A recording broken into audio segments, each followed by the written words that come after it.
Dr. Dorothy Height was always a helper. As a little girl, her mom taught her to never look down on anyone, but to ask herself how she could make their lives better. Dorothy loved finding ways to serve. She gave music lessons to young friends. She helped struggling classmates study. She pitched in wherever needed, just like her parents. Dorothy had no idea that helping would become her life's calling and lift people up around the world. On March 24, 1912, Dorothy was born into a Virginia community where Black-owned businesses and schools stood proudly. People there worked hard, looked out for each other, and gave back. Her parents, Fanny Burroughs Height and James Height, welcomed her, their beautiful baby, to a place that held immense promise. But they knew the incredible danger it could pose to a Black child, too. Segregated Richmond had different rules for Black and white people. Signs, mean words, and stares let Dorothy's family know where they could go and where they could not. In Black neighborhoods like theirs, her family felt seen, loved, and safe. But in others, fairness and freedom could depend on the color of your skin. Dorothy's parents knew those segregation laws were wrong. Each had been married before and raised children in that environment. They wanted something more for their family. 4 years after Dorothy was born, the Heights moved from the South to the North in search of new opportunities and with the hope of finding less discrimination.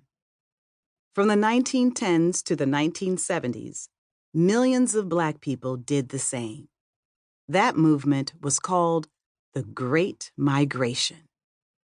Dreams billowed like smoke in the town near Pittsburgh, Pennsylvania. That was their new home. From the whistle of the steel mill to the whoosh of the railroad, Dorothy heard the music of people creating a life. She loved the languages and songs that zigged through evening streets like jazz.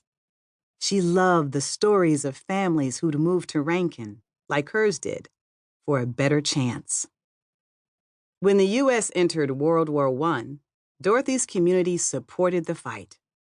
Some people served in the war. Some worked in the steel mill, producing important items like military weapons, helmets, and armor for tanks and ships. The spirit of helping was all around. Dorothy got along with everyone. She greeted elders as she walked through the neighborhood where a sprinkle of Black migrants from the South lived side by side with white European immigrants. She was respected by teachers and friends. Her best buddy was her next-door neighbor, Sarah, whose family was Irish Catholic. They loved walking to school together and enjoyed special moments like running down a hill, feeling the wind kiss their cheeks. That was one of Dorothy's favorite thrills. With a flutter of excitement, they would stand at the top of a hill and reach out to each other. They'd smile. Then they'd clasp their hands, Black and white. 1, 2, 3. In a flash, the girls flew down the hill as if they had wings. Their feet sailed across the ground as they ran, hand in hand to the bottom. Breathless, they laughed and climbed the hill again. But one day, when Dorothy felt that flutter, she reached out her hand, and Sarah kept hers right where it was.